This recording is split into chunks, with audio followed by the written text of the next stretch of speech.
Baik, Bismillahirrahmanirrahim. Izin kita mulai kegiatan pada pagi hari ini.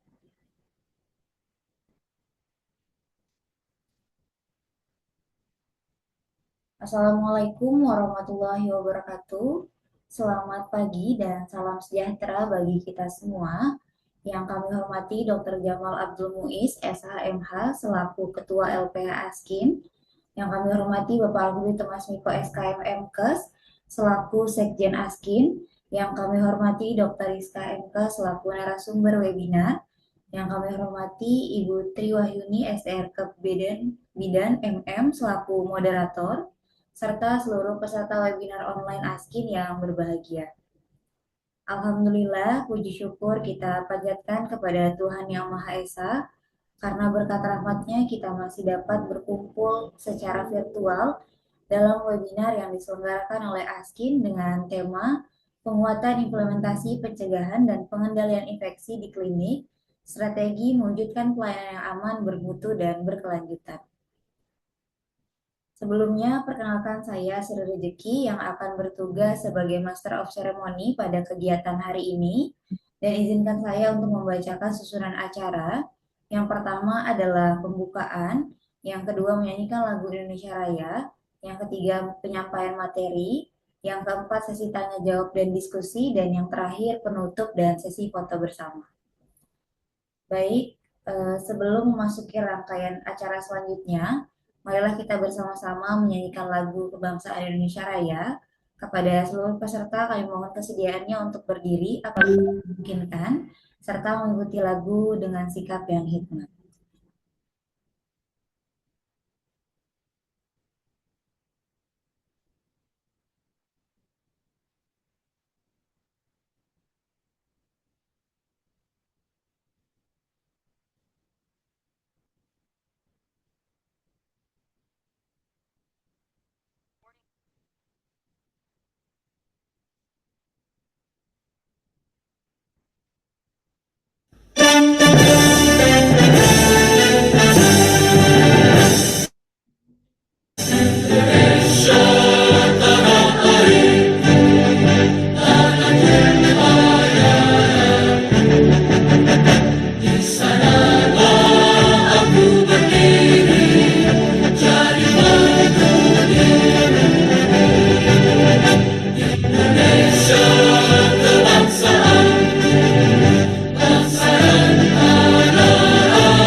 Terima kasih, hadirin dipersilakan untuk duduk kembali.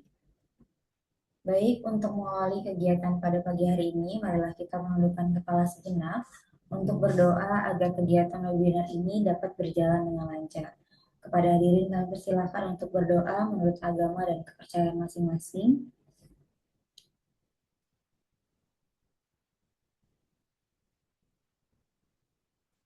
Berdoa selesai. Selanjutnya, marilah kita simak opening speech yang akan disampaikan oleh Bapak Alkuri Thomas Miko, SKM MKes, selaku Sekjen LPH Askin. Izin Bapak, apakah sudah hadir? Oke, terima kasih Mbak Sri. Mohon izin, apakah suara saya bisa didengar dengan jelas? Sudah Pak Miko, silahkan. Baik, terima kasih. Assalamualaikum warahmatullahi wabarakatuh. Waalaikumsalam warahmatullahi wabarakatuh. Alhamdulillah, puji syukur kehadirat Allah Subhanahu wa taala. Salawat beriringkan salam kepada junjungan kita Nabi besar Muhammad sallallahu alaihi wasallam.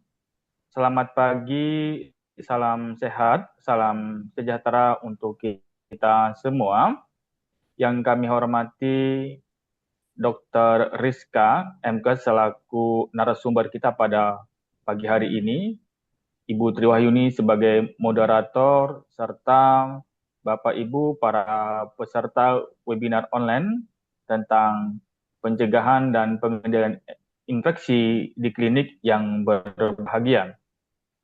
Pada kesempatan yang berbahagia ini, kita menyadari betul bahwa kita selaku pelaksana di fasilitas Waalaikumsalam, Bang. pelayanan kesehatan, terutama Mas, adalah terutama di klinik, kita dihadapkan dengan pencegahan dan pengendalian infeksi, yang mana penerapan PPI ini menjadi kewajiban bagi kita semua yang menyelenggarakan pelayanan kesehatan di klinik sesuai dengan standar pada akreditasi, yakni pada bab 2 ya, PMKP, peningkatan mutu dan keselamatan pasien, terdiri dari 5 elemen penilaian yang mengharuskan bagi klinik untuk menerapkan serta mengimplementasikan pencegahan dan pengendalian infeksi ini secara keseluruhan dan tentunya sesuai dengan standar yang telah ditetapkan.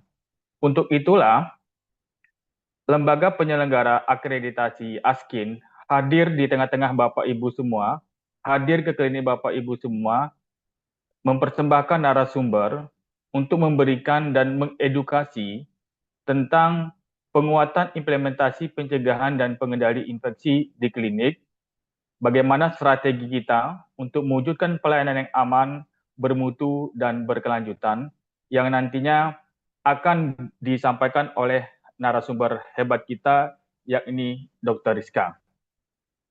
Bapak Ibu yang kami hormati, hadirnya lembaga penyelenggara akreditasi ASKIN di tengah Bapak Ibu semua, yang mana kegiatan-kegiatan semacam ini akan terus dan berlanjut dengan bermacam dan berbagai materi yang bergantian yang tentunya akan terus menerus disampaikan kepada Bapak Ibu semua. Tentu harapan kami kegiatan seperti ini dapat bermanfaat serta menambah wawasan baru bagi klinik Bapak Ibu sehingga dapat memberikan pelayanan yang aman, bermutu, serta berkelanjutan. Maka untuk itu juga kami atas nama Ketua LPA Askin mengaturkan rasa terima kasih yang sebesar-besarnya kepada Bapak Ibu semua yang telah meluangkan waktunya untuk hadir secara daring dalam kegiatan pada siang hari yang berbahagia ini.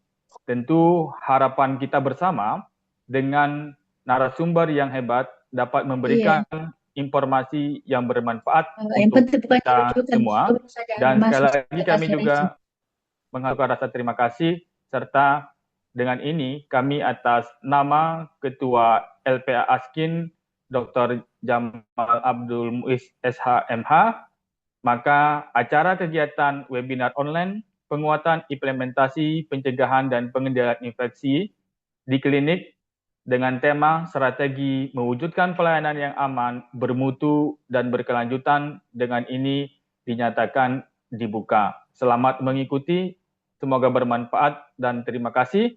Saya akhiri dengan ucapan wabillahi taufiq wal hidayah. Wassalamualaikum warahmatullahi wabarakatuh. Waalaikumsalam warahmatullahi wabarakatuh. Terima kasih kami ucapkan kepada Bapak Agri Thomas Miko atas sambutan dan arahannya. Bapak Ibu yang kami hormati, kini tibalah pada acara inti, yaitu materi webinar yang akan disampaikan oleh Dr. Rizka MK selaku narasumber, dan selanjutnya jalannya diskusi akan dipandu oleh Ibu Triwahyuni SRK Bidan MM, Kepada Ibu Moderator, waktu dan tempat kami persilakan. Ya, Bu Yunian. terima kasih untuk waktu yang diberikan kepada saya, Mbak Sri Rezeki. Apakah suara saya bisa terdengar dengan jelas? Sudah terdengar, Ibu? Oh ya. Eh, Selamat pagi menjelang siang kepada Bapak Ibu semua yang hadir pada acara webinar online. Semoga semuanya sehat ya, Bapak-bapak, Ibu-ibu yang ada di ruangan ini. Apa kabar Bapak Ibu semua? Sehat luar biasa. Oke ya, terima kasih sudah hadir di acara webinar online yang diselenggarakan oleh LP Askin. Dan saya harap Bapak Ibu semua sudah bisa mengikuti webinar siang hari ini sampai selesai dengan baik, sehingga nanti Bapak Ibu bisa lebih mengupdate knowledge-nya untuk elemen akreditasi atau standar atau bab 2. Oke Bapak Ibu, luar biasa ya tema webinar pada siang hari ini. Sebelumnya saya ingin mengucapkan terima kasih dan menyapa kepada Bapak Dr. Jamal Abdul Muiz dan kepada Bapak Al-Qudri Temas Miko dan juga kepada narasumber kita yang luar biasa, Dr. Rizka Mkes. Halo Dr. Rizka, selamat siang. Halo, selamat jumpa Bu. Iya, sehat selalu ya Dok ya. Oh, alhamdulillah. Ya, oke. Karena narasumber kita sudah siap, maka kita akan segera memulai webinar pada siang hari ini bersama Dr. Rizka Mkes. Nah, ini Dr. Rizka saya ingin bacakan dulu ya, CV-nya. Dr. Rizka boleh saya bacakan semua nggak nih? Termasuk tanggal dan statusnya. Yang penting-penting aja, Mbak. Yang penting-penting aja. Ini penting ini soalnya. Dr. Rizka itu alamatnya di Jalan Tambah 1 nomor 3 Biro Buli Selatan, Palu Selatan, Kota Palu. Jadi jauh di sana ya kalau dari Jawa. Terus kemudian beliau itu mempunyai moto begini. Sebaiknya manusia adalah yang paling banyak manfaatnya bagi orang lain. Keren ya Dok ya? Ya. Terus kemudian untuk pendidikan beliau yaitu dari Fakultas Kedokteran Universitas lagi nanti berantem pemerhatian. Kemudian dari Pasca Sarjana Magister Kesehatan Universitas Indonesia Timur Makassar.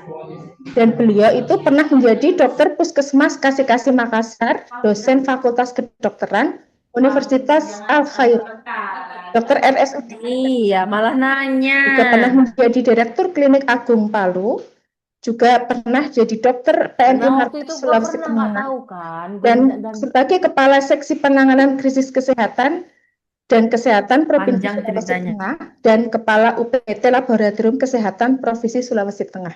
Nah, beliau juga seorang surveyor dari LPA Askin yang luar biasa dan hari ini kita akan mendengarkan materi dari beliau tentang PPI karena saya juga surveyor ya Dok.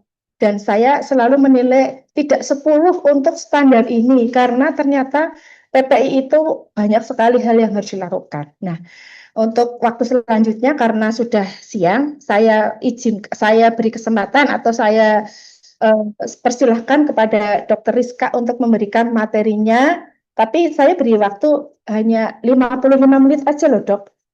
Oke, siap. 50 menit gitu ya, 50 sampai 55 menit saja. Nanti kurang 5 menit saya kasih warning, twing begitu. Oke, siap. Oke, silahkan Dr. Rizka, waktu dan kesempatan saya aturkan. Ya, baik. Assalamualaikum warahmatullahi wabarakatuh. Selamat siang. Salam sejahtera untuk kita semuanya. Izin saya share screen ya.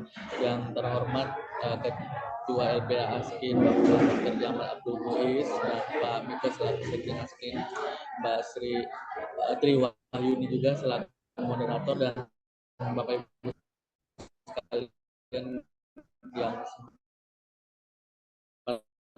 kesempatan yang tengah diminta untuk membawakan materi terkait dengan program pencegahan infeksi di klinik atau PPI. Saya izin share screen, semoga itu mungkin pada saat kami sering turun sebagai surveyor di klinik tadi Bu Ayuni juga sudah menyampaikan bahwa sering sekali program pencegahan infeksi di klinik ini nilainya tidak sempurna. Karena memang pada prinsipnya program ini tidak dirancang hanya untuk dinilai pada saat akreditasi saja, tapi dianggap sebagai budaya yang mana dia terus dilakukan. Dokter Rizka, mohon untuk cek Walaupun sound. hanya untuk si pasien, tetapi untuk kliniknya juga.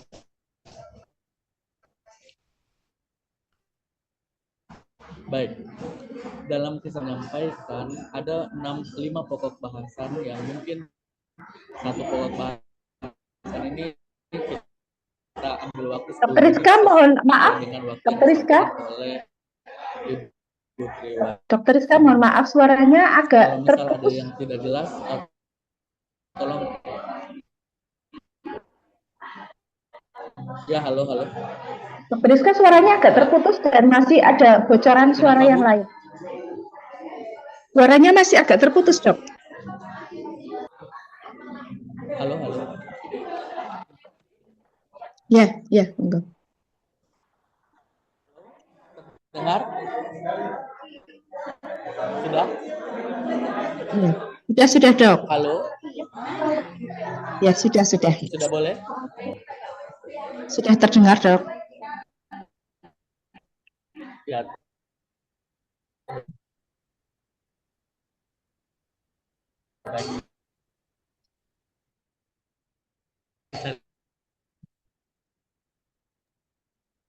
Tidak ada suaranya.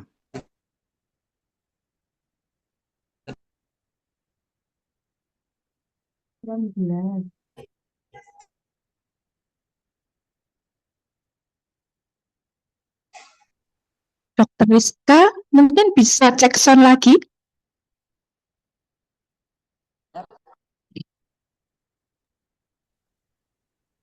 Pindah lokasi, Dok. Siapa tahu sinyalnya kurang bagus.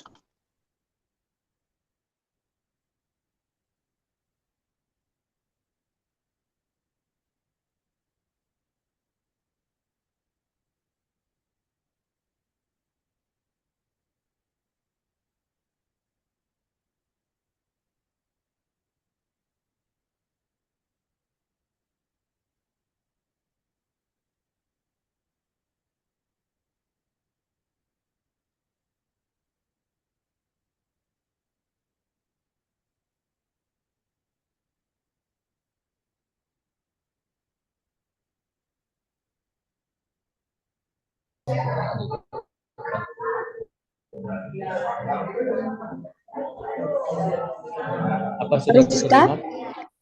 Sudah, Dok. Coba diulangi lagi, Dok. Cek sound, Dok. Cek sound.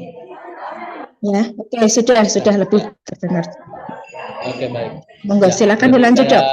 Saya lanjut ya. Bahwa program PPI di klinik ini punya urgensi atau kepentingan. Yang pertama bahwa setiap tindakan klinis kita itu berisiko untuk menularkan infeksi. Yang kemudian bahwa PPI ini juga mencegah infeksi, melindungi pasien dan tenaga kesehatan. Nah, jika kita bisa mencegah terjadinya infeksi, maka biaya operasional kita di klinik itu bisa jadi lebih murah, lebih rendah karena kesembuhan itu lebih cepat. Karena salah satu hal yang paling kita inginkan adalah adanya kendali mutu, kendali biaya. Nah, penyakit infeksi ini cost-nya itu besar. Sehingga ketika kita menjalankan program PPI ini dengan baik, kita bisa melakukan pencegahan penularan infeksi, menjamin keselamatan pasien dan tenaga kesehatan, meningkatkan mutu pelayanan klinik, dan meningkatkan kepercayaan pasien, dan tentu saja biaya operasional kita lebih tawarkan murah. Selanjutnya, dasar acuan PPI di klinik tadi sudah Pak Miko jelaskan bahwa PPI ini ada masuk dalam instrumen akreditasi klinik dan juga masuk dalam Peraturan Menteri Kesehatan Nomor 34 Tahun 2022 dan ada di Juknis PPI FKTP yang dikeluarkan oleh Kementerian Kesehatan. Nah, dalam standar dan instrumen akreditasi ini masuk standar PMKP 3, di mana setiap klinik harus melakukan program pencegahan dan pengendalian infeksi, dan tentu saja harus menunjuk koordinator atau penanggung jawab dari program PPI. Nah, ini adalah struktur organisasi PPI di klinik, dan PJ klinik itu harus menetapkan dan melaksanakan program PPI sesuai dengan pelayanan risiko yang ada di klinik. Jadi kalau ada yang bertanya, apa saja program PPI di klinik, itu ada 6. Yang pertama adalah 1, kewaspadaan standar, 2, kewaspadaan berdasarkan transmisi, yang ketiga disebut dengan bundles, yang keempat surveillance, yang kelima pendidikan dan pelatihan, dan yang terakhir itu adalah penggunaan antimikroba yang bijak. Nah, ini semua adalah program yang nanti pada kesempatan Dok, mohon maaf ini, dok, suaranya kalah sama noise dok. Mungkin noise-nya perlu ditertibkan dulu dok. Oke, baik. Coba saya terakhir dulu ya.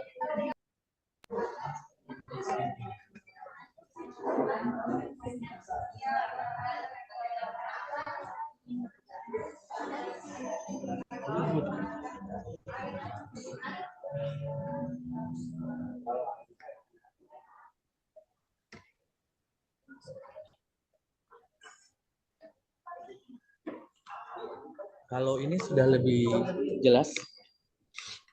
Sudah dok. Ya. Ini Dokter nggak noise-nya hilang ini. diperkeras Mungkin suaranya.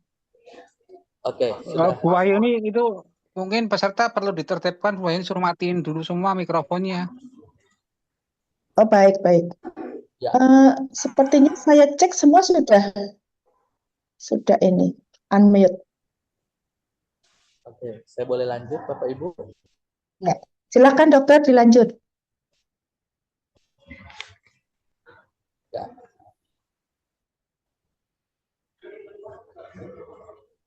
Nah, dalam penentuan elemen penjelaskan bahwa di dalam elemen penilaian untuk kita akreditasi untuk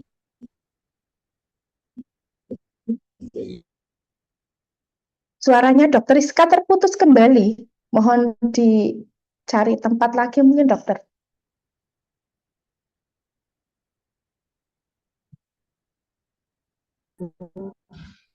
klinik menetapkan kebijakan dan prosedur dari pelaksanaan PPI di klinik.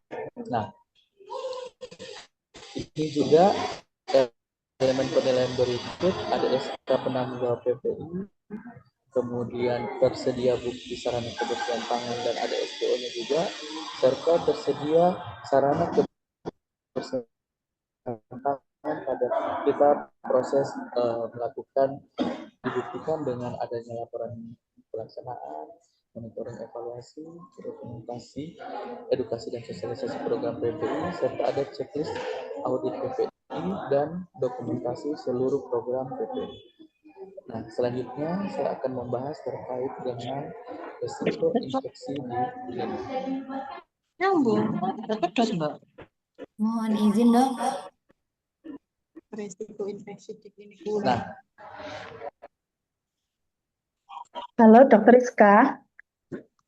Mohon izin suaranya terputus dokter.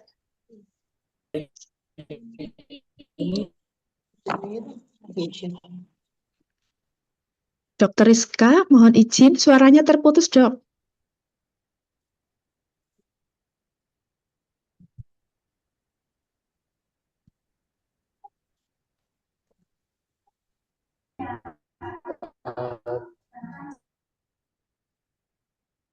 Masih terputus dokter.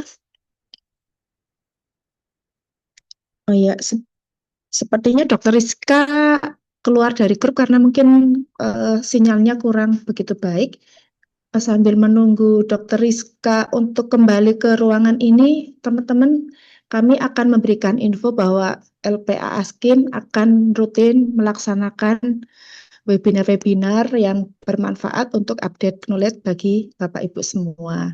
Jadi silahkan nanti Bapak Ibu besok ketika ada webinar kembali untuk update knowledge, silahkan Bapak Ibu mengikutinya agar pada saat akreditasi yang akan datang Bapak Ibu sudah banyak ilmu dan sudah bisa mempersiapkan diri lebih baik. Dokter Rizka sepertinya belum gabung nih, jadi masih kita menunggu ya Bapak Ibu, mohon kesabarannya karena Dokter Rizka itu ada di Palu mungkin situasi atau suasana di Palu baru susah sinyal.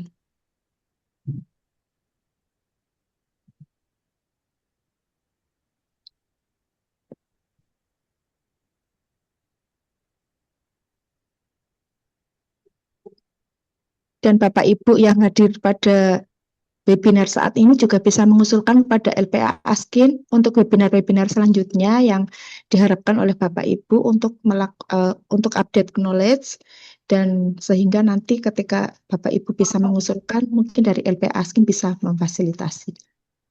Gitu. Mereka itu 90% tidak beragama. Walaupun misalnya tertulis di situ agama Kristen.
Ketiga ruang radiologi, kalian sambil nonton.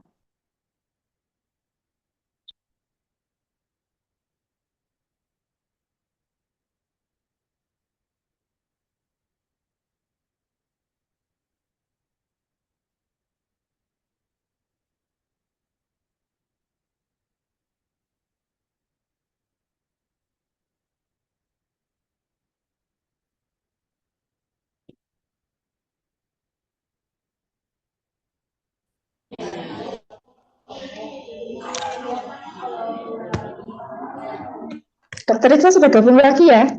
Semoga sekarang sudah lebih lancar ya, dokter. Silakan dokter dilanjut. Halo, mohon maaf ya, ini jaringannya kurang bersahabat. Ya, ya dok, baik dok, silakan dilanjut dok. Siap.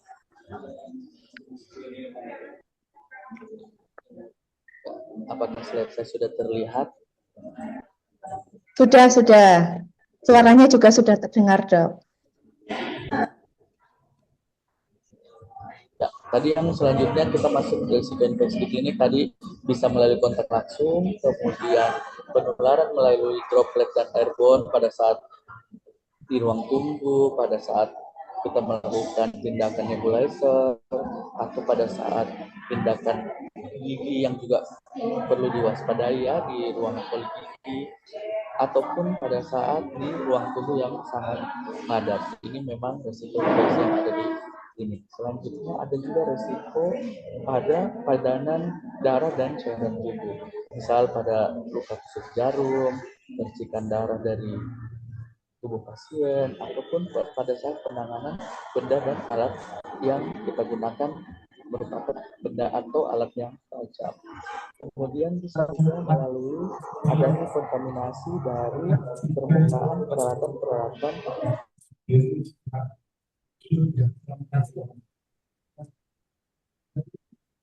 Dok, suaranya hilang lagi dok.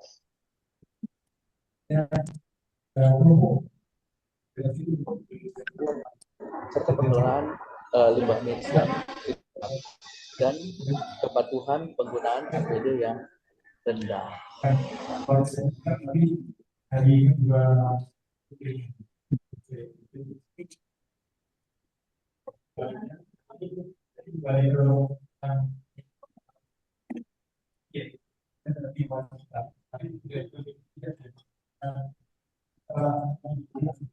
Rizka, suaranya hilang lagi.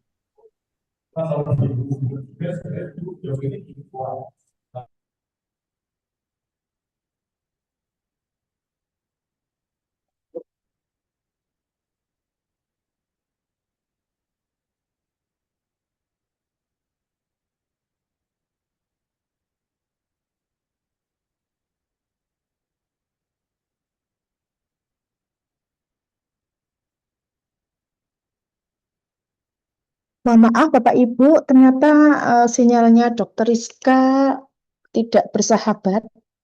Kita tunggu beberapa saat kembali Bapak Ibu.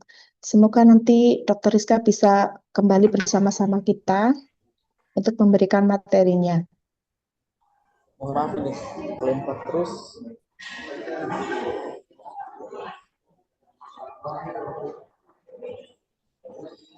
Halo, selamat siang Dr. Rizka. Ya Bu, mohon maaf saya tidak. Gimana Dok? Sudah siap lagi ya Dok? Dilanjut ya Dok? Sudah ya, dilanjut ya. Maaf. Ya Dok. Ya, silakan Dok. Sudah terlihat share screen saya? Sudah Dok.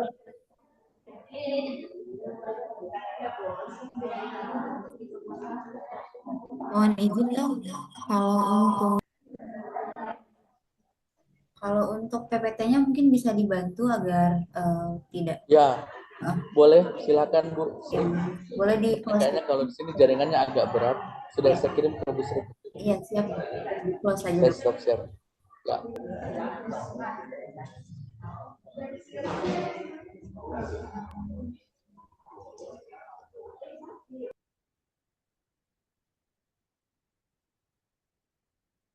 Baik Dok, apakah sudah terlihat Bapak Ibu?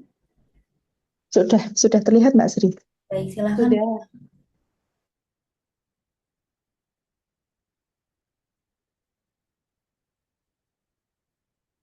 Ya, slide berikut Bu Sri.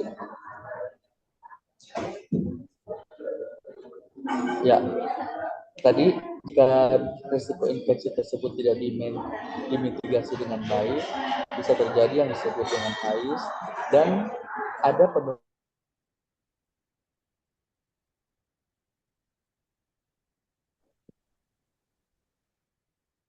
pelayanan kesehatan, kemudian tentu saja peningkatan biaya pelayanan, serta adanya penurunan mutu dan kepercayaan. Next. Ya. Nah, program PPI di klinik itu sendiri meliputi program untuk melakukan pembersihan ataupun sterilisasi pada seluruh peralatan medis, kemudian mengurangi infeksi secara langsung kepada pasien, dan termasuk juga program pencegahan infeksi pada fasilitas pelayanan kesehatan dan mengurangi kontaminasi pada petugas atau pelayan kesehatan. Next.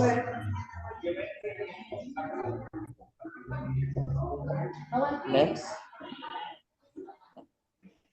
Kita perlu ketahui, mungkin sudah sama-sama kita ketahui bersama bahwa infeksi adalah suatu keadaan yang disebabkan oleh mikroorganisme yang bersifat patogen dengan atau tanpa disertai gejala klinis. Mikroorganisme tersebut bisa berupa virus, bisa berupa bakteri, bisa berupa parasit, ataupun bisa berupa jamur atau fungi. Next.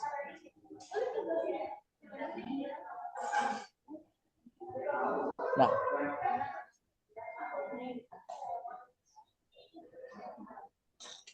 untuk penularan infeksinya itu bisa menular melalui beberapa metode ya. Jadi ini adalah rantai penularan infeksi. Nah, rantai penularan infeksi tersebut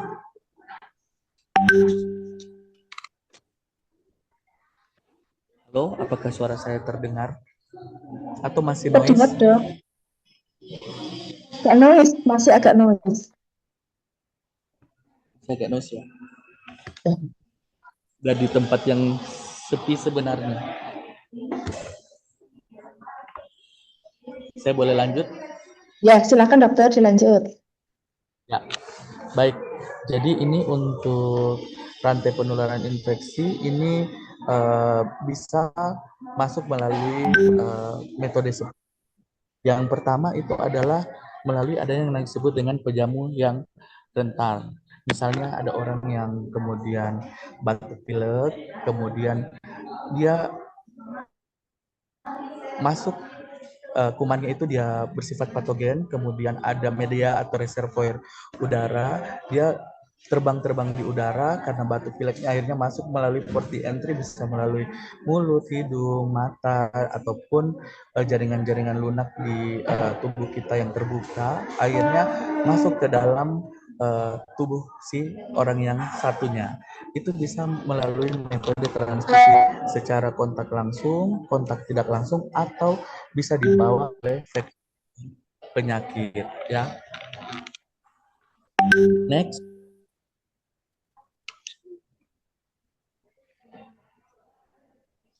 Nah, tujuan PPI itu sendiri yang pertama adalah melindungi pasien, yang kedua melindungi tenaga kesehatan dan pengunjung, selanjutnya melindungi lingkungan dan fasilitas pelayanan kesehatan, yang keempat menurunkan angka kesakitan dan kecacatan, serta yang kelima itu adalah meningkatkan mutu pelayanan kesehatan.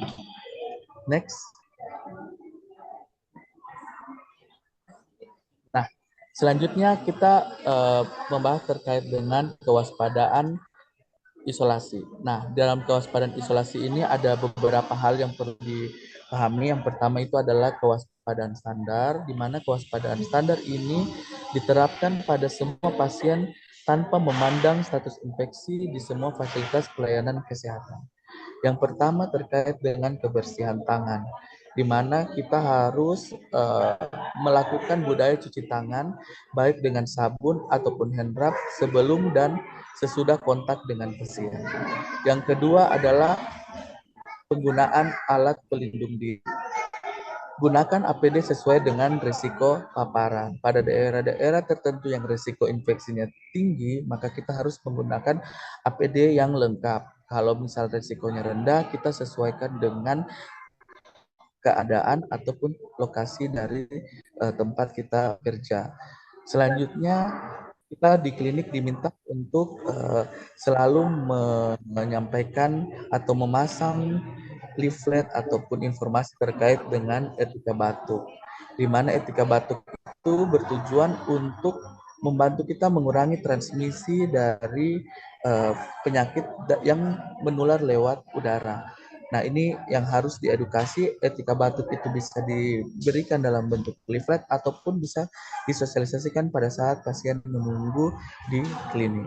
Kemudian kita juga harus melakukan kebersihan lingkungan. Kita harus membersihkan dan melakukan disinfeksi peralatan secara rutin ya, di permukaan lingkungan secara rutin. Dan yang terakhir itu untuk kewaspadaan standar adalah pengelolaan limbah medis. Mungkin sering sekali ketika kita disurvei oleh surveyor, kita selalu berupaya untuk melihat nih, ada tidak pengelolaan sampah medisnya.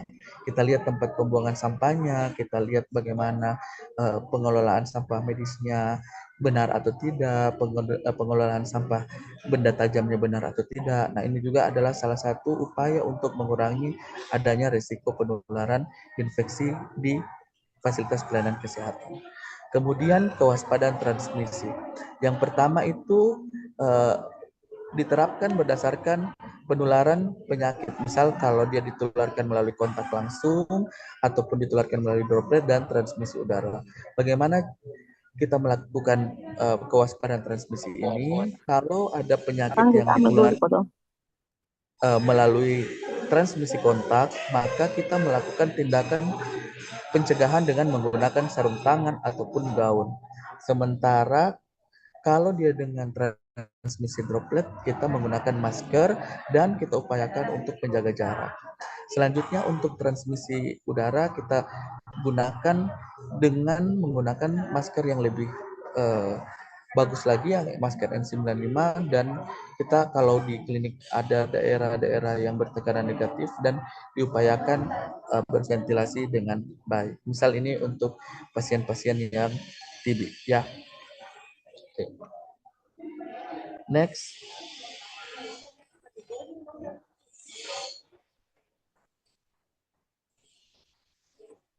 Nah, selanjutnya untuk kebersihan tangan. Ya, ini adalah tindakan yang paling penting, di mana kebersihan tangan adalah tindakan membersihkan tangan menggunakan sabun dan air mengalir atau hand rub berbasis alkohol untuk menghilangkan kotoran dan debris dan atau mikroorganisme dari tangan.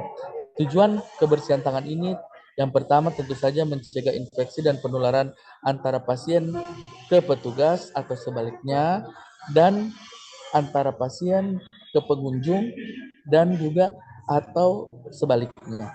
Selanjutnya melindungi pasien dari infeksi yang diperoleh di fasilitas pelayanan kesehatan. Ya, tadi sudah saya bilang bahwa bisa terjadi yang namanya HAIS, Health Associated Infection. Kemudian meningkatkan kualitas dan keselamatan pelayanan kesehatan, menurunkan angka infeksi terkait pelayanan kesehatan, dan membentuk budaya keselamatan dan tanggung jawab bersama. Next.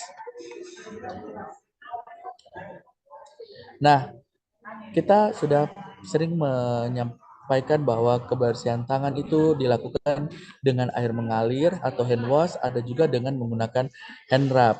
Jika tangan kita sudah terpapar dengan cairan tubuh ataupun sudah tampak kotor, diwajibkan untuk melakukan pencucian tangan dengan menggunakan hand wash selama 40-60 detik.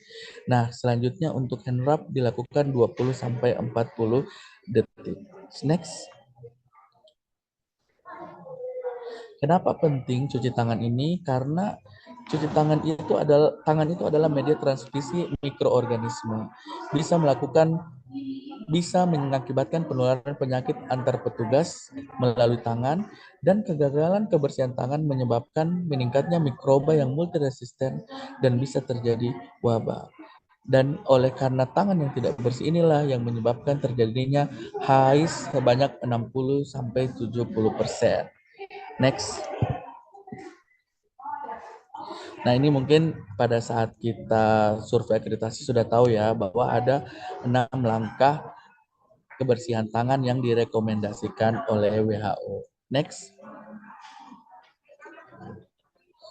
Nah, 5 momen cuci tangan untuk petugas. Yang pertama, sebelum menyentuh pasien, sebelum melakukan prosedur aseptik, setelah terpapar cairan pasien, setelah menyentuh pasien, dan setelah menyentuh lingkungan pasien.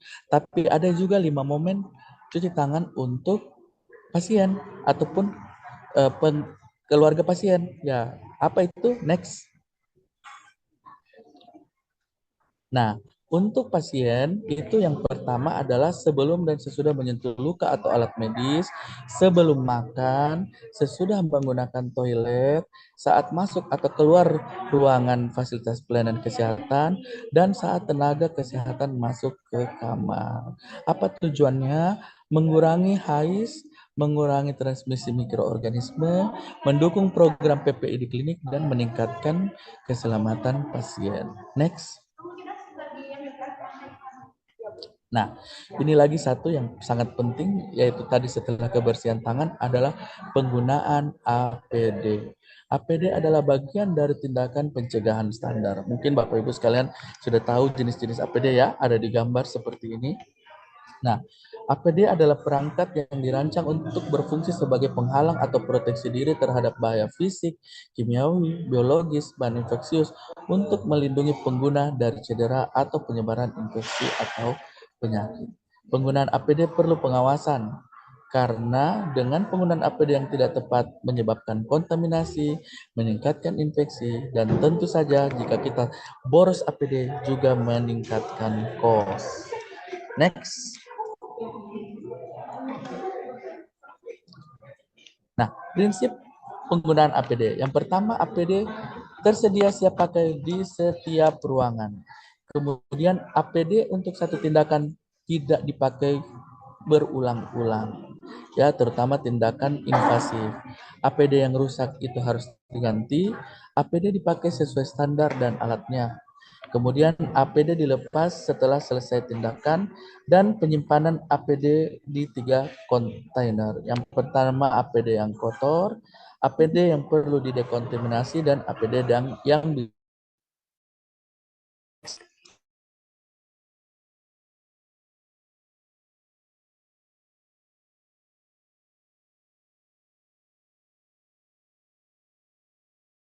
Halo, Dokter Rizka. Suaranya hilang, Dok.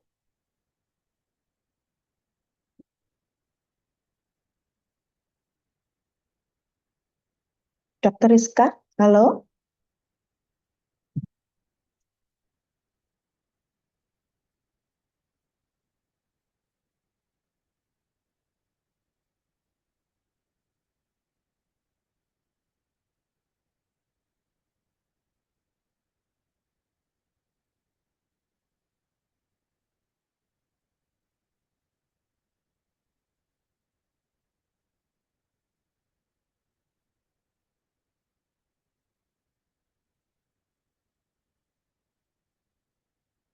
Rizka, saya cek coba.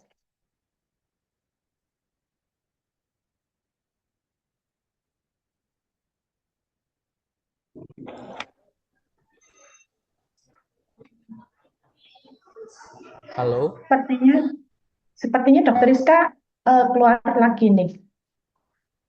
Oh, udah ya, Dok. Sudah masuk. Silakan, Dok. Ya, silakan, Dok. Dilanjut, Dok. Saya lihat slide-nya dulu belum terbaca. Mohon maaf ya. Ini Ya. jaringannya.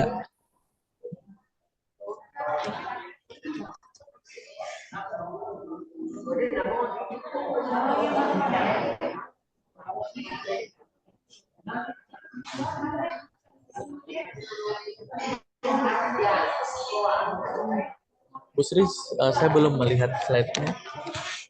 Slide-nya sudah di screen share slide sama Mbak Sri.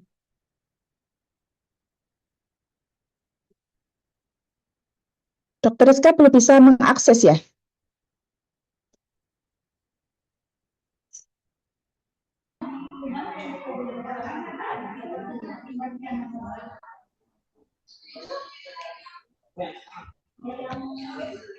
Dokter Rizka, apakah sudah bisa mengakses atau melihat slide show-nya Mbak Sri? Belum. Ya. Pada prinsip penggunaan APD, Dok. Ya, saya pakai handphone.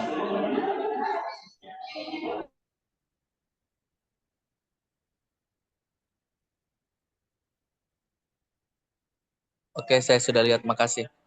Ya, baik, Dokter, dilanjut ya, Dok. Ya, selanjutnya next, Bu Sri.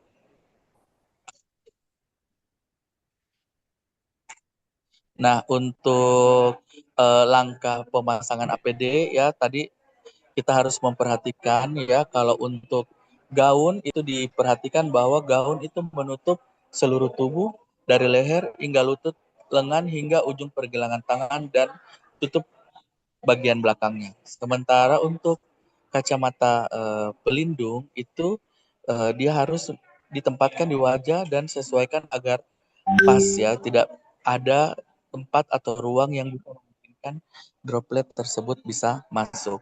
Selanjutnya untuk masker itu diharapkan kita memasang masker itu menutupi seluruh area hidung kita ya. Kemudian pastikan masker itu terpasang dengan pas menutupi wajah sampai ke bawah dagu. Nah, untuk sarung tangan sendiri itu diharapkan dia bisa menutupi pergelangan tangan sampai kalau kita menggunakan gaun sampai ke tidak lapor pansus, lapor next. Next, Bu Sri. Ya, Nah, tadi kalau kita memasangnya tadi itu ya, yang pertama itu pemasangannya adalah sarung tangan. Kalau untuk melepaskan itu yang dilepaskan terlebih dahulu adalah sarung tangan, kemudian face shield atau Google, kemudian gaun, baru terakhir masker ya.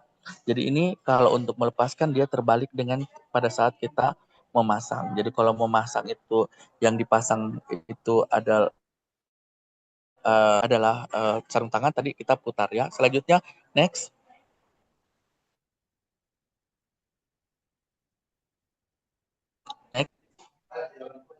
Nah, untuk pengolahan limbah, tujuannya adalah untuk melindungi pasien, tenaga kesehatan, pengunjung, dan masyarakat di sekitar fasilitas pelayanan kesehatan dan penyebaran infeksi. Limbah itu yang tidak terkontrol termasuk dari risiko cedera. Nah, ada beberapa jenis limbah. Yang pertama itu adalah limbah domestik atau limbah yang non-infeksius. Misal kayak bahan makanan dan sebagainya. Kemudian limbah bahan berbahaya dan beracun atau limbah B3. Itu contohnya adalah limbah infeksius, limbah benda tajam, limbah farmasi, limbah sitotoksik, dan limbah kimia. Kemudian ada limbah cair dan ada limbah gas. Next. Nah, ini adalah beberapa wadah untuk limbah medis. Mungkin yang sering terpapar dengan kita adalah yang hanya berwarna kuning ya. Kalau yang berwarna kuning itu biasanya diisyaratkan untuk limbah anatomi manusia dan hewan, limbah farmasi, limbah kimia padat, limbah kimia cair, limbah linian yang dibuang serta limbah laboratorium klinis. Sementara kita harus menggunakan juga wadah limbah medis yang berwarna merah, itu biasanya dikasih untuk sampah barang yang dapat menular ya, atau barang sekali pakai. Kemudian ada untuk benda tajam ya, dan ada juga untuk peralatan gelas atau implan tubuh yang berbahan logam. Next.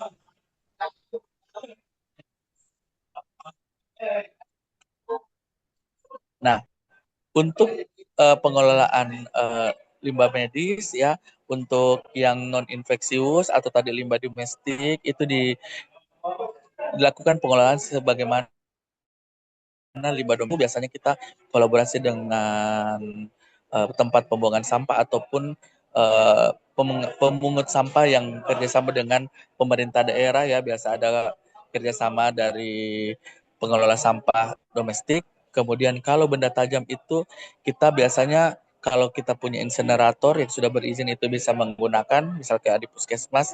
Tapi kalau tidak punya biasanya kita kolaborasi juga dengan pihak ketiga, begitu juga dengan sampah medis yang infeksius. Next. Nah, selanjutnya ada manajemen pembersihan tumpahan yang biasa kita kenal dengan spill kit. Nah, ini yang ditampilkan di sini adalah bahan-bahan yang digunakan untuk kita melakukan manajemen tumpahan. Nah, pada saat terjadi tumpahan itu harus dilakukan perlakuan sesegera mungkin karena tumpahan ini bisa berupa darah, cairan pasien, muntah dan sebagainya yang beresiko menjadi reservoir untuk penyebaran infeksi. Nah, dianjurkan untuk dilakukan sesegera mungkin manajemen pembersihan tumpahannya dengan menggunakan APD yang sesuai, kemudian kita lakukan pemasakan tanda pada lantai, kemudian kita lakukan pembatasan tumpahan dengan menggunakan handuk, kain lap, dan sebagainya. Kemudian untuk tumpahan besar kita menggunakan cairan hipoklorit.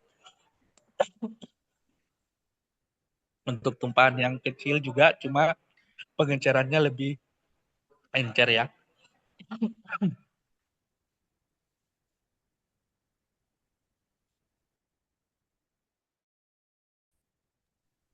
Nah, selanjutnya pada saat kita menaruh disinfektan di dalamnya, kita taruh di tumpahan itu kurang lebih 10 menit.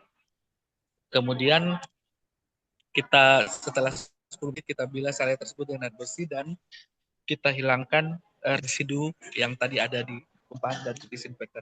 Next. Nah, untuk disinfeksi alat medis, bagaimana cara yang harus dilakukan? Yaitu yang pertama harus dilakukan pre-cleaning atau pembersihan awal. dengan menggunakan deterjen atau cairan enzimatik, spons ya. Biasanya pada saat itu juga kita harus petugas yang melakukan pembersihan itu harus menggunakan APD. Kemudian setelah dilakukan pre-cleaning, dilakukan pembersihan. Bisa dengan model sterilisasi dengan menggunakan autoclave atau sterilisator kering, ataupun dengan melakukan disinfeksi yang disebut dengan disinfeksi di tingkat tinggi atau DTT dengan cara direbus atau diberikan cairan zat kimia yang disebut dengan disinfektan. Kemudian kalau dia tidak di DTT, kita bisa lakukan disinfeksi tingkat rendah. Ya, biasanya dilakukan pada peralatan yang nempel pada permukaan tubuh seperti stetoskop dan sebagainya. Nah, kemudian setelah itu kita simpan di tempat yang bersih atau steril. Next. Nah, ini adalah klasifikasi alat medis yang biasanya ada risiko infeksinya. Nah, dan ini juga adalah bagaimana kita memperlakukan peralatan medis tersebut. Nah, untuk peralatan yang kritikal atau risiko infeksinya tinggi, ini adalah contohnya pisau bedah, forceps, implan, kateter vaskuler, itu pengolahannya harus steril atau sterilisasi total dengan menggunakan autoclave, dengan menggunakan oven, dengan menggunakan sterilisasi gas, atau dengan sterilisasi plasma. Kemudian alat-alat semi kritikal dengan risiko infeksi sedang. Contohnya adalah alat yang kontak dengan mukosa atau kulit yang tidak utuh. Apa itu? Contohnya adalah endoskop, laringoskop, alat terapi pernapasan, dan ETT. Nah, ini bagaimana caranya dilakukan disinfeksi tingkat tinggi dengan menggunakan cairan-cairan yang ada di gambar ini. Tujuannya memusnahkan mikroorganisme kecuali spora bakteri. Nah, untuk alat yang resiko rendah, kita bisa melakukan pengolahan disinfeksi tingkat rendah. Contoh alatnya apa? Yaitu stetoskop, manset tensimeter, termometer. Bagaimana caranya? Kita menggunakan tisu disinfektan permukaan dengan menggunakan alkohol 70%, aku sabun dan air ya. Next. Nah, selanjutnya dekontaminasi tadi itu peralatan, kita juga melakukan dekontaminasi permukaan kerja. Misalnya ada untuk persalinan ya, ada lakernya atau tempat pemeriksaan ya. Kita bisa ada terpalnya, bersihkan dan gunakan larutan disinfektan yang sesuai. Dalam hal ini digunakan larutan hipoklorit dengan membiarkannya mengering di udara waktu kontak minimal 10 menit. Yang kedua, gunakan tisu dapur atau kain lembut yang dibasahi larutan desinfektan. Kapan kita melakukan dekontaminasi permukaan kerja? Sebelum dan setelah kerja. Setelah menyelesaikan prosedur medis. Setelah permukaan terkontaminasi secara nyata. Jadi meja-meja kerja kita, tempat-tempat kita bekerja itu permukaannya sebaiknya dilakukan dekontaminasi permukaan kerja di area-area yang berisiko terjadinya penularan infeksi, termasuk meja periksa dokter dan sebagainya. Next. Dr. Selanjutnya Rizka, adalah mohon maaf, 10 menit lagi ya, Dok. benda tajam dimasukkan di tempat yang aman dan mudah dijangkau atau digantung pada troli tindakan. Tidak boleh ditaruh di lantai. Kenapa? Resikonya bisa tertusuk, bisa tersebar luas kalau tertendang, dan sebagainya. Pembuatan safety box dilakukan, pembuangan safety box ini biasanya muncul nih. Kapan kita melakukan pembuangan safety box? Yaitu pada saat safety box terisi 2/3 dengan cara menutup rapat permukaan lubang agar jarum tidak dapat keluar. Bagaimana syarat safety box? Safety box itu harus kuat, kedap air, anti tusuk, atau kotak benda tajam yang diberi label limbah benda tajam. Next. Next.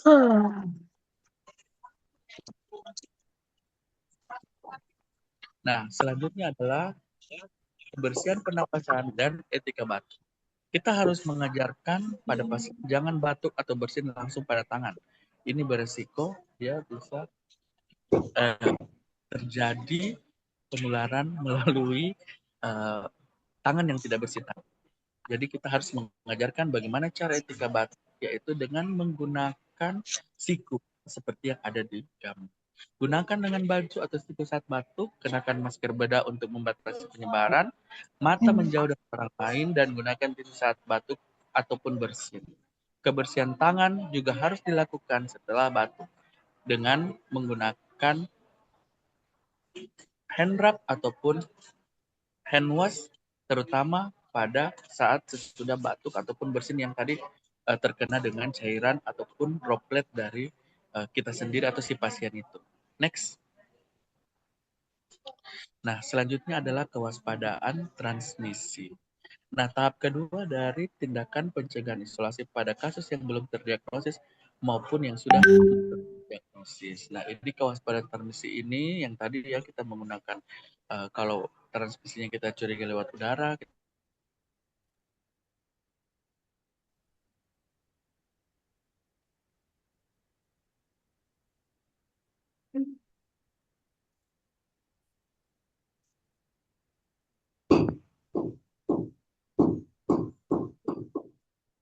Rizka, oh masih satu device yang aktif sebenarnya. Next. Next. Next. Ya. Nah, tadi di awal saya juga jelaskan salah satu ada program PP yang disebut dengan bundles.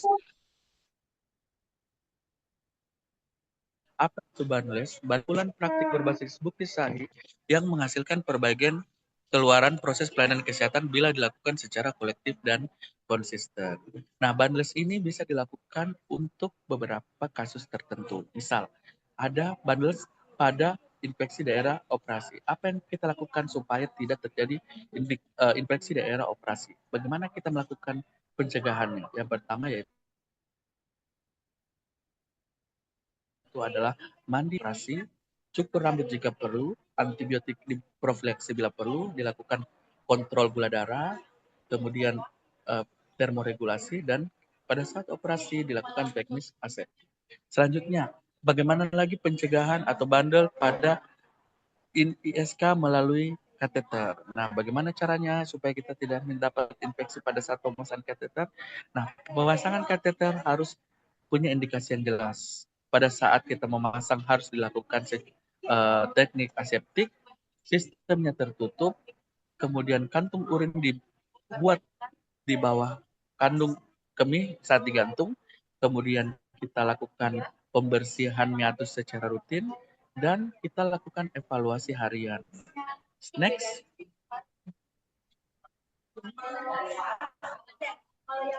Next.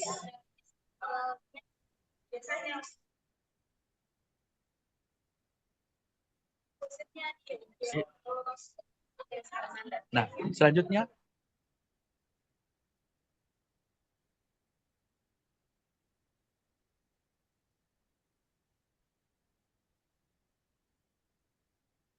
Dokter Rizka, suaranya hilang, Dok.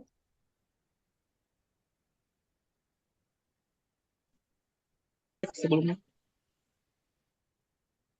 Dokter Rizka, suaranya terputus, Dok. Sebelumnya Bu Sri slide sebelumnya. Ya. Fiksasi pada kanula yang stabil, kemudian kita lakukan evaluasi, ganti set info dengan jenis cairan dan kebijakannya, kemudian kita edukasi pasien jika ada tanda-tanda infeksi seperti nyeri, kemerahan, atau bengkak pada daerah pemasangan infeksi. Selanjutnya, ketika kita melakukan imunisasi ataupun kegiatan untuk melakukan pencegahan terjadinya KIPI, kemudian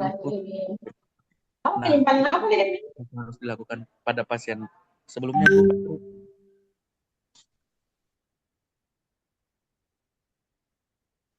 Itu dilakukan dengan baik.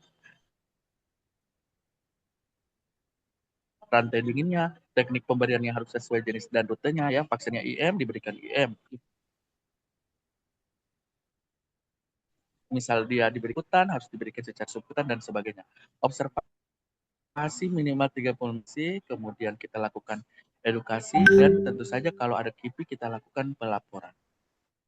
Next. Next.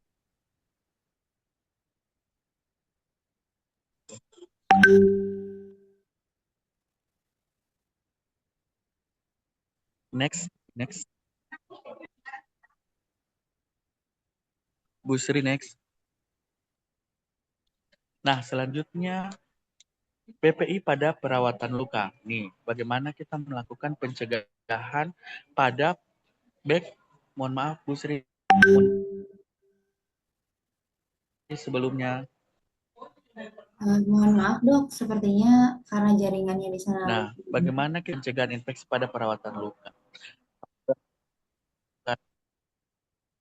Perawatan atau kita mau melakukan penjahitan pada luka, yang pertama tentu saja harus menggunakan alat yang steril dan teknik aseptik.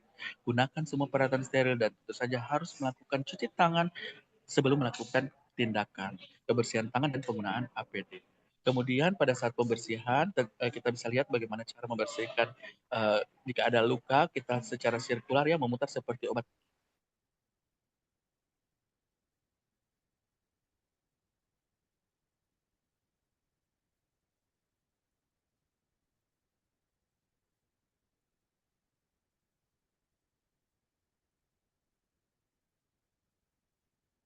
Proses penyembuhannya biasa tuh muncul granulasi, gatal-gatal. Nah, itu sebaiknya tidak digaruk, nanti luka baru. Nah, itu biasa adalah tanda-tanda penyembuhan. Kemudian kita lakukan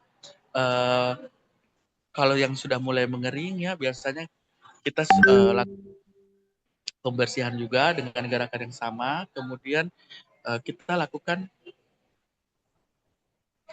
penutup luka steril dan tipis, dan yang terakhir itu adalah pengendalian limbah medisnya. Next. Next.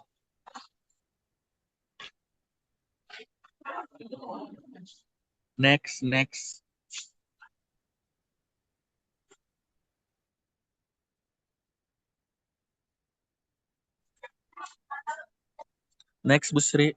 Ya.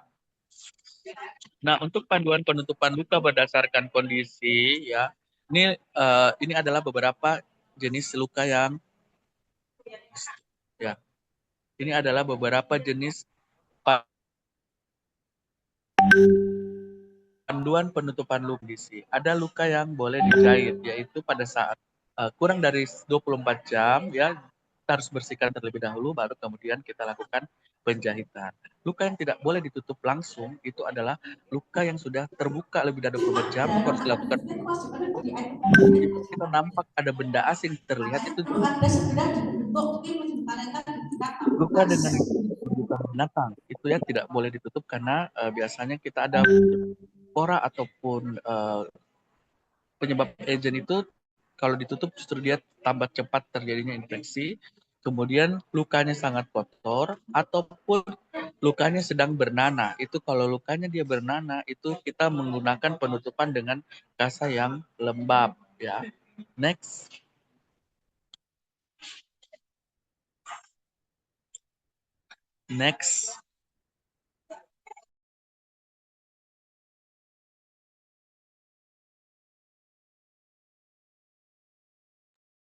Nah, untuk pencegahan infeksi pada terapi oksigen nasal, kita yang paling pertama adalah melakukan kebersihan tangan. Kemudian kita upayakan penggunaan oksigen setnya itu satu pasien satu oksigen set sebelumnya Bu Sri ya. Kemudian pada saat humidifier-nya itu harusnya dibersihkan, diganti setiap pasiennya sebelum dipakai. Kemudian untuk humidifier ataupun biasanya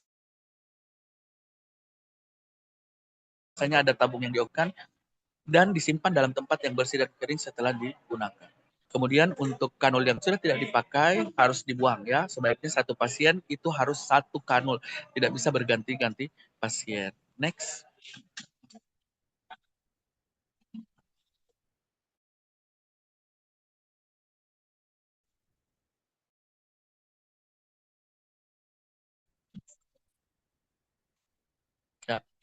Untuk nebulizer, ya, bagaimana kita melakukan PPI pada pemberian nebulizer, kita lakukan persiapan dan Dokter, mohon maaf, waktunya 5 menit lagi ya, Dok.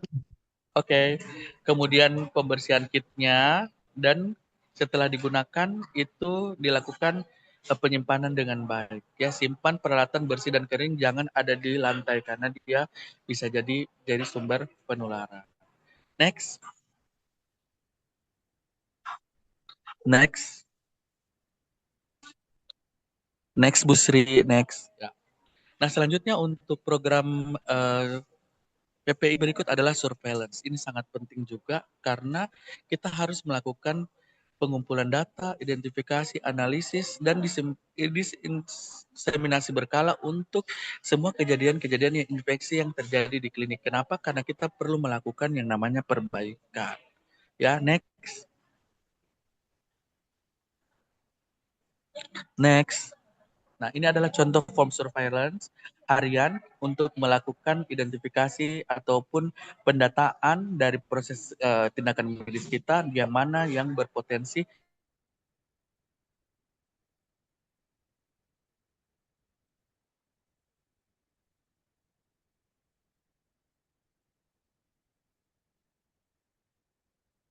menjadi HIS ya. Next. Next. Next, next. Ya. Tujuan surveillance adalah mendapatkan data dasar infeksi di pelayanan, melakukan identifikasi dini KLB sebagai bahan intikan tenaga kesehatan tentang adanya masalah yang memerlukan penanggulangan dan mengukur dan menilai keberhasilan suatu program PPI. Ya, ini semua digunakan untuk memenuhi standar mutu dan salah satu instrumen untuk memenuhi standar penilaian akreditasi. Next. Next. Ya. Selanjutnya kita perlu juga melakukan pendidikan dan pelatihan pada tenaga kesehatan yang ada di FKTP untuk program PPI. Jadi yang materi kali ini itu tidak bisa berhenti sampai hanya secara teoritis, tapi tenaga itu harus praktik bagaimana kita melakukan program PPI ini. Next. 1 menit lagi saya selesai. Yes. Next. Next. Ya. Ini adalah ketentuan diklatnya. Semuanya harus mengikuti diklat PPI. Ya, semua harus memahami prinsip-prinsip pelaksanaan PPI. Next. Next, Bu Sri.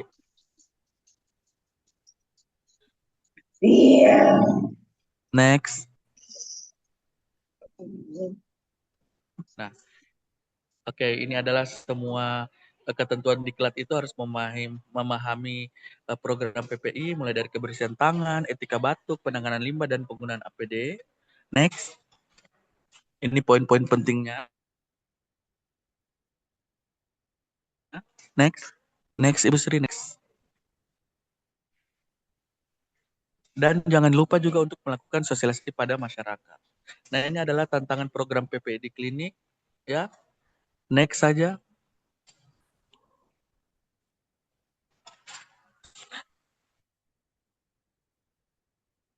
Next. Next, Bu Sri, next. Nah, strategi implementasi ini adalah yang pertama harus dituangkan dalam bentuk kebijakan program ini. Yang kedua, sumber anggarannya juga harus disiapkan. Sebelumnya, Bu Sri. Kemudian harus konsisten penerapannya, dan yang paling penting itu adalah adanya surveillance dan IKRA. Ya, next. IKRA itu adalah penilaian risiko ya. Next, itu ada satu file sendiri.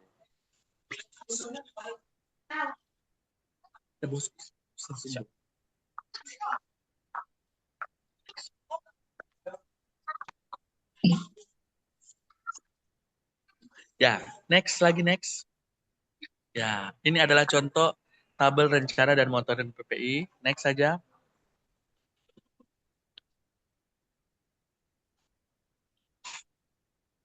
Nah, take home message-nya untuk program PPI ini, kebersihan tangan adalah kunci utama. Gunakan APD sesuai indikasi, terapkan teknik aseptik, kelola alat dan limbah dengan benar, lindungi pasien diri sendiri dan lingkungan, dan edukasi kepatuhan tim secara berkala. Next. Terakhir. Next. Oke, terima kasih. Mohon maaf jika terlalu banyak kendala hari ini. Memang kayaknya tempat saya kondusif.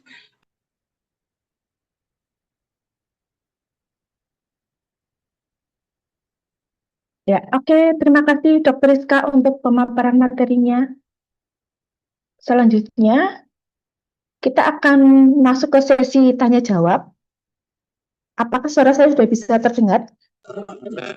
Sudah terdengar ini. Oh, ya, oke. Dr. Rizka, kita masuk ke sesi tanya jawab ya. Untuk tanya jawab ini nanti kita akan bagi 2 termin. Untuk termin pertama nanti bisa 3 pertanyaan dan termin kedua juga nanti bisa untuk 3 pertanyaan. Bapak Ibu yang ingin bertanya silahkan langsung saja berbicara di ruang Zoom atau bisa melambaikan tangan dahulu. Monggo. Dr. Rizka, apakah sudah kembali? Tadi sepertinya agak terputus. Siap. Halo, siap. Oke, siap. Silahkan Bapak Ibu untuk memberikan pertanyaan kepada Dr. Rizka karena ternyata untuk program PPI ini sangat ini ya kompleks ya. Mungkin Bapak Ibu ada yang ingin mengetahui lebih jelas. Silahkan Bapak Ibu. Dr. Rizka. Halo Dr. Rizka. Sebelum Bapak Ibu memberikan pertanyaannya, tadi ini ya Dr. Rizka menjelaskannya. Mbak, mau tanya ya, saya Mbak. Silahkan monggo. Maaf, saya nggak bisa open cam ya, masih periksa pasien juga. Ya. Dari siapa? Mohon untuk di namanya. Silahkan. Dari Dr. Lili, Klinik Nurani. Ya, silahkan dokter. Ciri sedikit.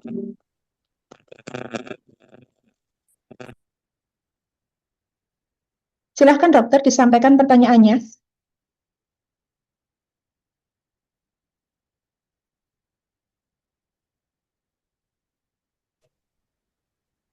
Silakan dokter.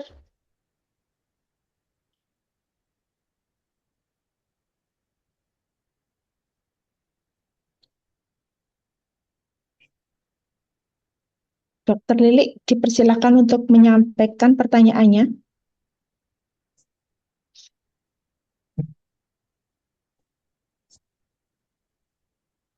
Atau sambil menunggu Dokter Lili untuk menyampaikan pertanyaannya, Bapak Ibu yang lain, kalau ada yang ingin ditanyakan, silahkan kepada Dokter Rizka. Selamat siang, Ibu, izin bertanya. Oh ya, silahkan sebutkan nama ya. Oke. Dari Setel Setiabudi, Klinik Pratama PMI Kota Yogyakarta. Oh ya, silahkan. Izin bertanya, untuk dalam pelaksanaan dan pendokumentasian terkait PPI di semua fasilitas kesehatan itu apakah sama atau ada kriteria tertentu terkait yang khusus untuk klinik sendiri? Ya. Terima kasih. Oke, Dokter Rizka, apakah langsung akan dijawab atau menunggu pertanyaan lain? Iya, maaf dok, putus ini tadi. Jadi yang sering terjadi itu memang infeksi. Kemudian untuk yang dikubitus sama yang infeksi saluran kencing, karena kita tidak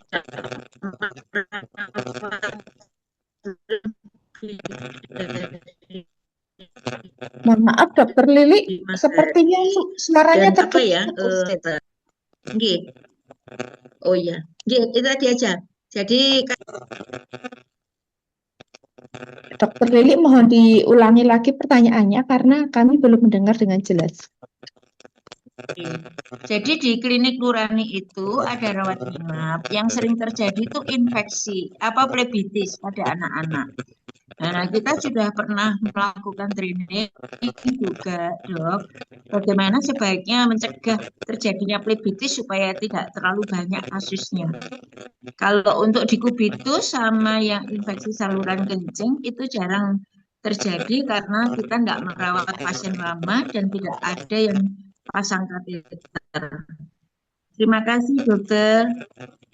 Ya, terima kasih Dokter Lili. Satu pertanyaan lagi, satu penanya lagi, silahkan Bapak Ibu.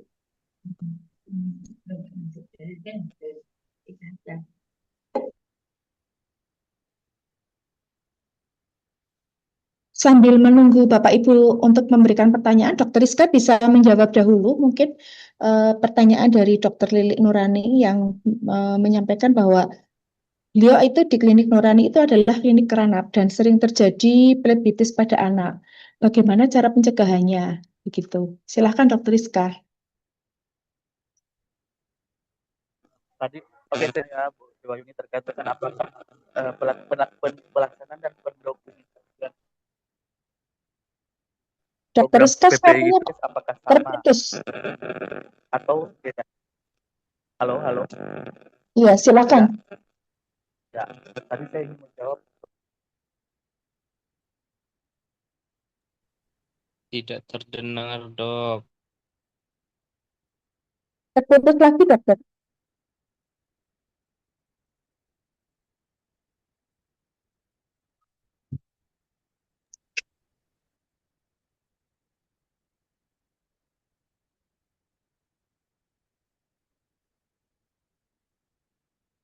Dokter Rizka, silakan.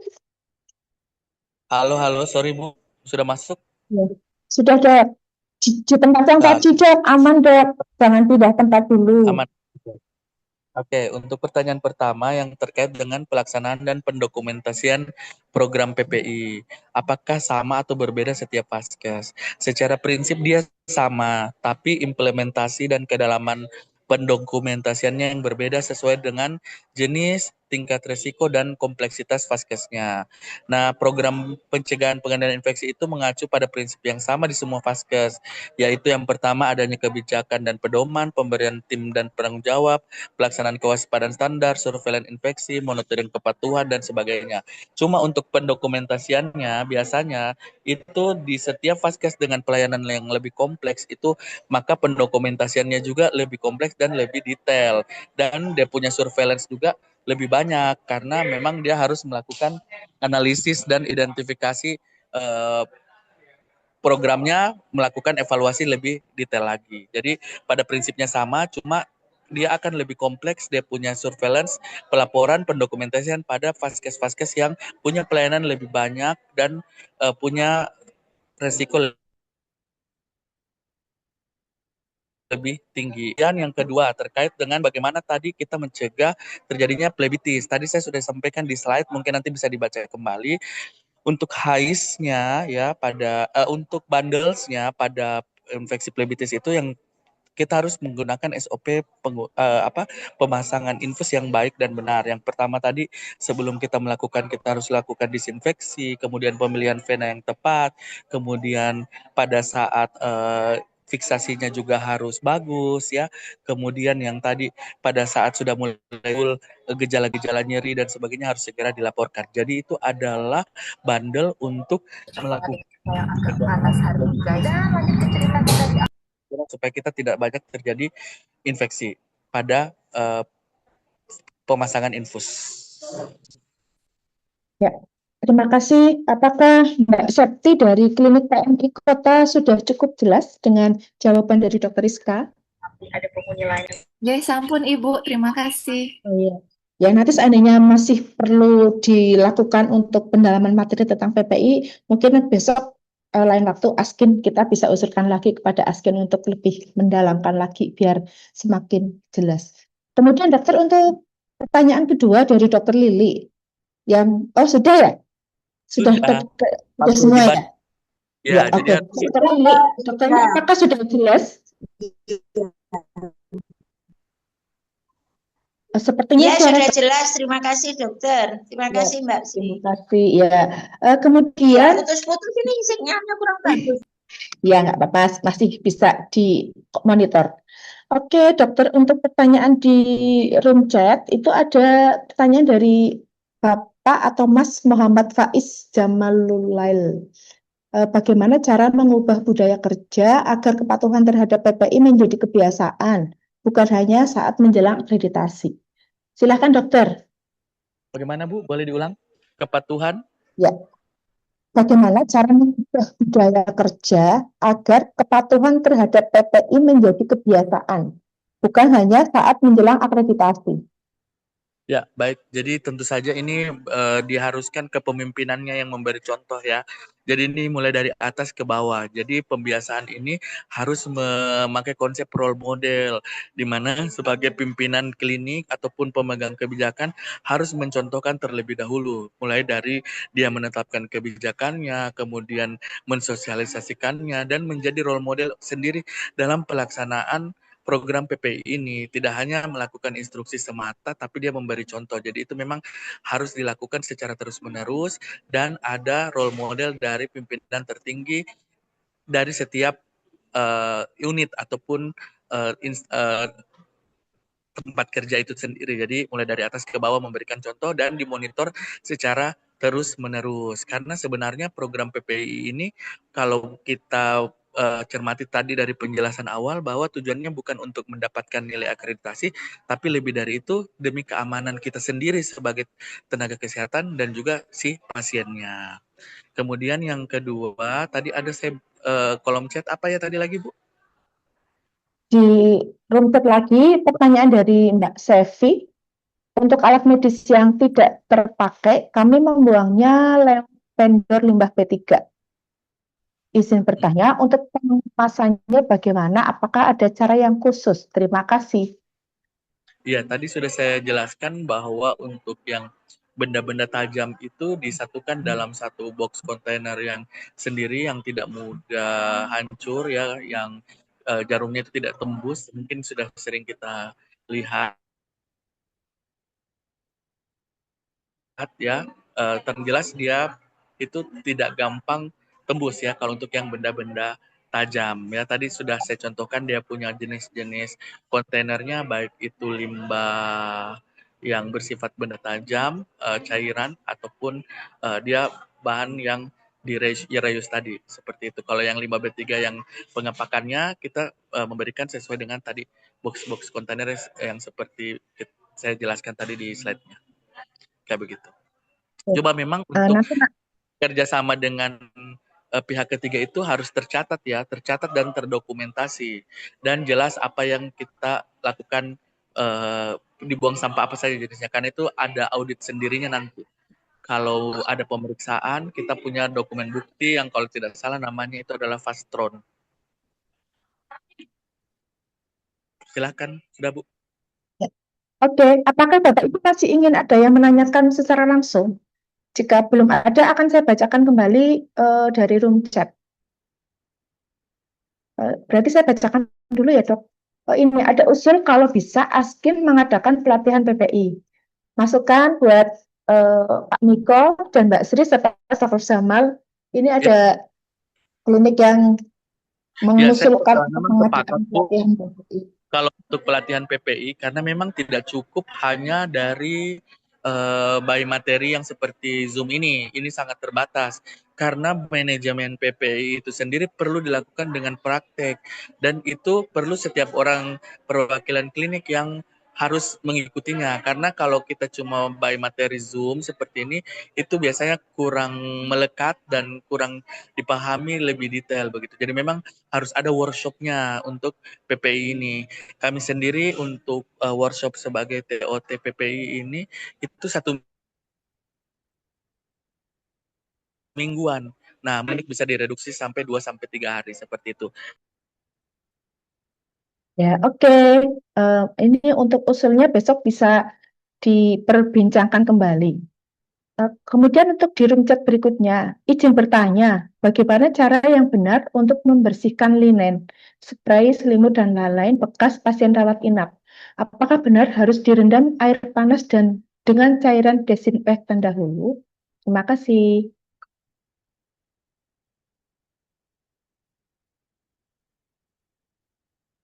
Silakan Dokter Rizka.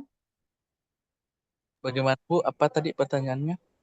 Saya ulangi, izin bertanya bagaimana cara yang benar untuk membersihkan linen, spray, selimut, dan lain-lain bekas pasien rawat inap. Apakah benar harus direndam air panas dengan cairan desinfektan dahulu?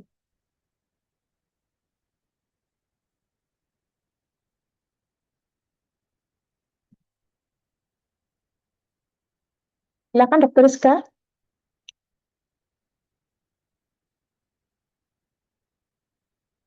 Halo Dok.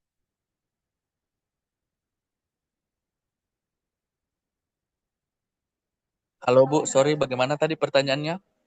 Iya, izin bertanya bagaimana cara yang benar untuk membersihkan linen, spray, selimut, dan lain-lain bekas pasien rawat inap. Apakah benar harus air panas dengan cairan desinfektan dahulu? Silakan Dok.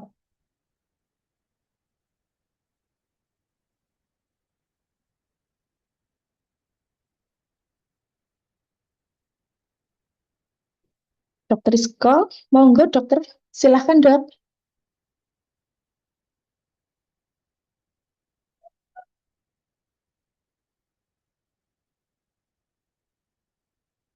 Dokter Rizka sepertinya belum aktif kembali.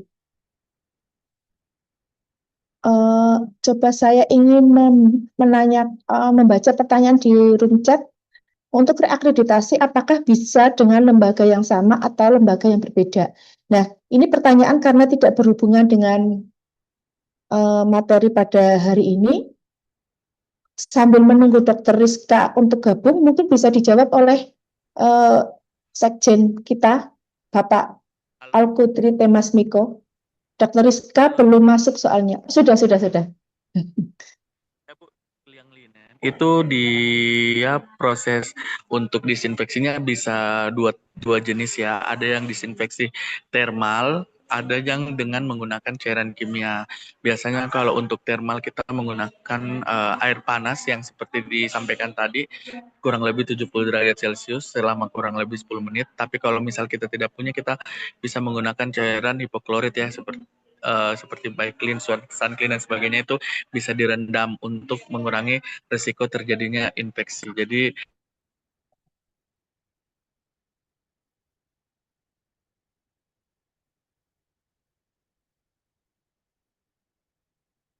Ya, Dokter Rizka tadi memberikan jawaban bahwa untuk desinfeksi bisa melalui dua cara, termal dengan larutan hipoklorit. Nah, untuk yang termal tadi dengan desinfeksi dengan perendaman dengan air panas, dan kemudian untuk yang desinfeksi dengan larutan kimia dengan hipoklorit. Kalau tidak salah seperti itu tadi jawabannya. Dokter Rizka, apakah masih on?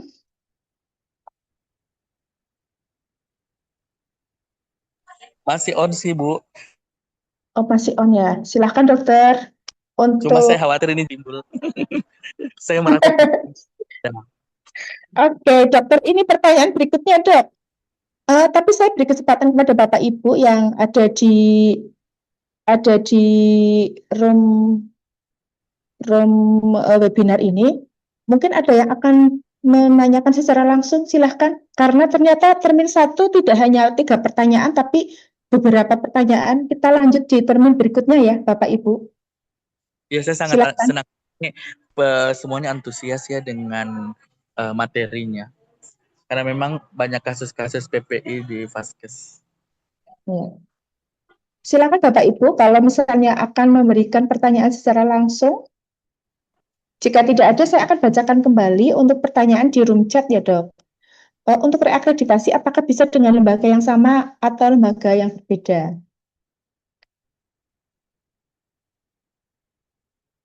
Dokter Rizka, halo.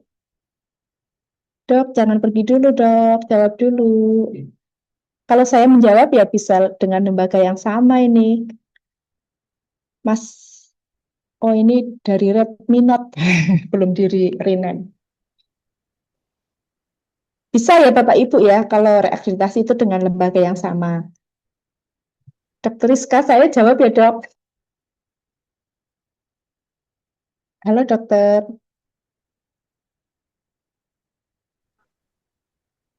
Bagaimana? Putus-putus Bu, saya kurang mendengar bagaimana? Untuk reakreditasi apakah bisa dengan lembaga yang sama atau lembaga lain? Reakreditasi dok.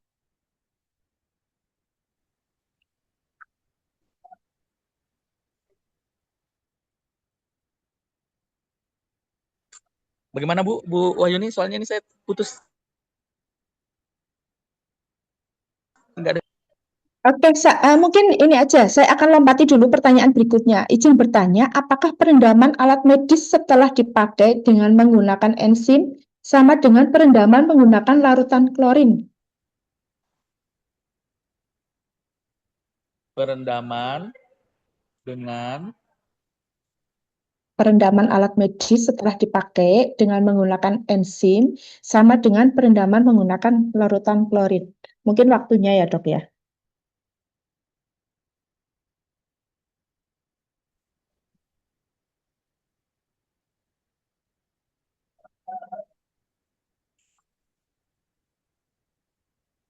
kalau untuk perendaman alat dengan cairan enzim itu tidak sama ya Bu dengan klorin ya. Jadi dia punya perbedaan fungsi.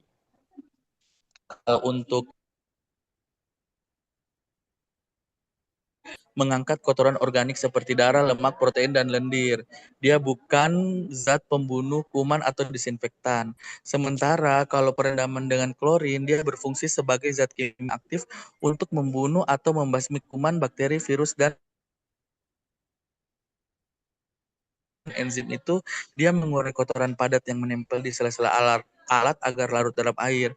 Biasanya dipakai pada tahap awal pencucian ataupun perendaman pertama sebelum alat disterilkan. Sementara kalau untuk klorin itu sendiri dia merusak bagian sel atau protein kuman secara kimiawi agar alat menjadi bersih atau steril. Nah, dia bersifat keras. Biasanya kalau untuk penggunaan enzim itu diberikan pada tahap awal sebelum dilakukan sterilisasi begitu. Ya. Oke dokter, mungkin waktunya dok, waktu perendamannya apakah sama gitu? Beda sih, tergantung dengan jenis alat dan tergantung dari lamanya. Kita lihat dari resiko infeksinya juga. Nanti mungkin kalau untuk secara teknis seperti itu, kita bagus di workshop aja ya Bu Sri. Jadi Oke, nanti ya berarti masih ada kelanjutannya nih ya webinar hari ini. Oke, ini yang tadi ada yang belum terjawab. Untuk reakreditasi apakah bisa dengan lembaga yang sama atau dengan lembaga yang berbeda? kayaknya itu yang jawab Pak Miko deh Bu Sri, karena kan tidak berkaitan dengan PPI. Mungkin Pak Miko yang jawab. Silakan Pak Miko. Ya. Silakan Pak Miko. Nanti karena ini tadi sudah sekalian 2 termin dan waktunya sudah habis untuk pemaparan materi dan sesi tanya jawab, mungkin setelah pertanyaan dari jawaban dari Pak Miko kita akan menutup acara ini ya. Monggo silakan Pak Miko. Oke, baik, terima kasih. Mohon izin Bu Yuni, apakah suara saya bisa terdengar dengan jelas? Sangat jelas Pak Miko. Oke, baik.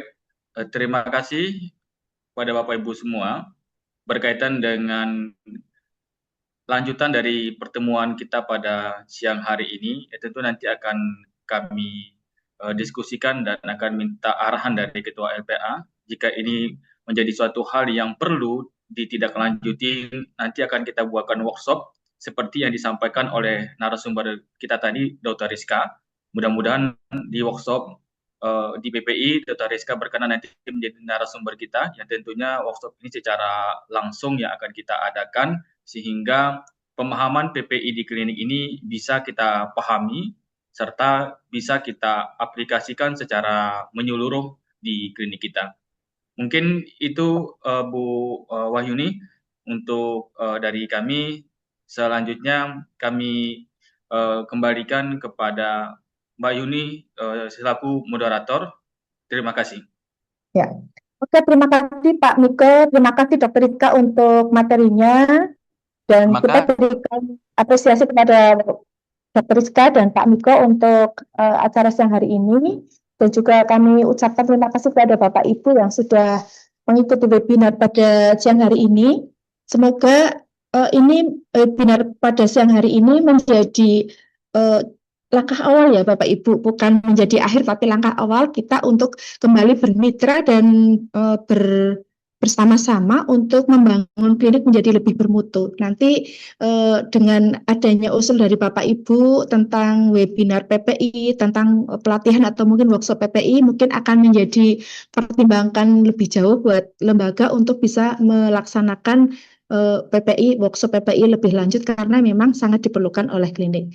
Dan terima kasih kepada Bapak Ibu semuanya karena waktunya sudah habis, maka kita akan akhiri tutup acara webinar pada siang hari ini.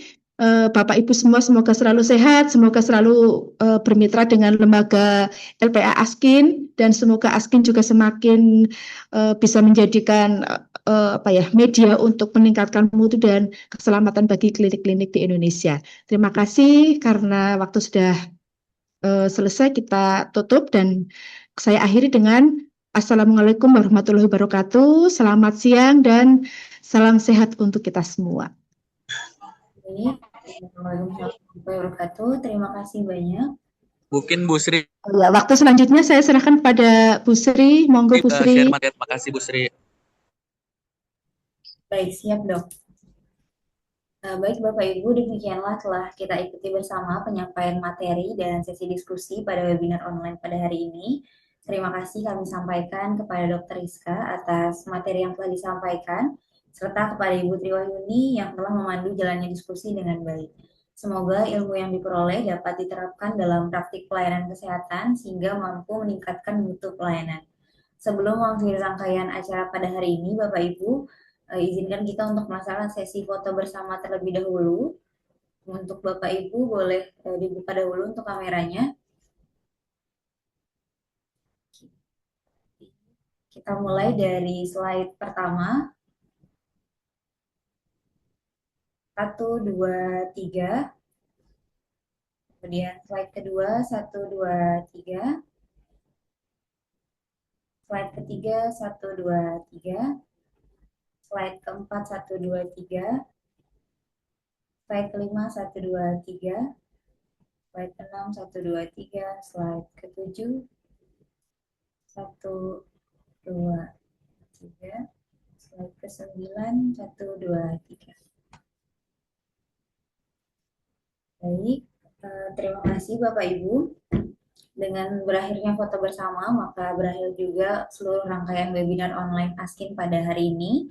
Izin reminder kembali untuk link materi akan disampaikan di grup dan nanti mohon Bapak Ibu tidak harus keluar dari grup tersebut karena kedepannya LPA Askin akan melaksanakan webinar lanjutan. Jadi nanti Bapak Ibu dapat info dari grup tersebut. Kami ucapkan terima kasih banyak kepada Ketua LPA Askin, Sekjen, narasumber, serta moderator, serta seluruh peserta yang telah mengikuti rangkaian kegiatan dengan antusias. Kami juga memohon maaf apabila terdapat kekurangan selama pelaksanaan acara. Akhir kata, wassalamualaikum warahmatullahi wabarakatuh. Terima kasih, selamat siang, dan sampai jumpa pada kegiatan Askin berikutnya. Terima kasih banyak Bapak Ibu. Terima kasih. Sama-sama. Assalamualaikum. Salam, terima kasih semuanya.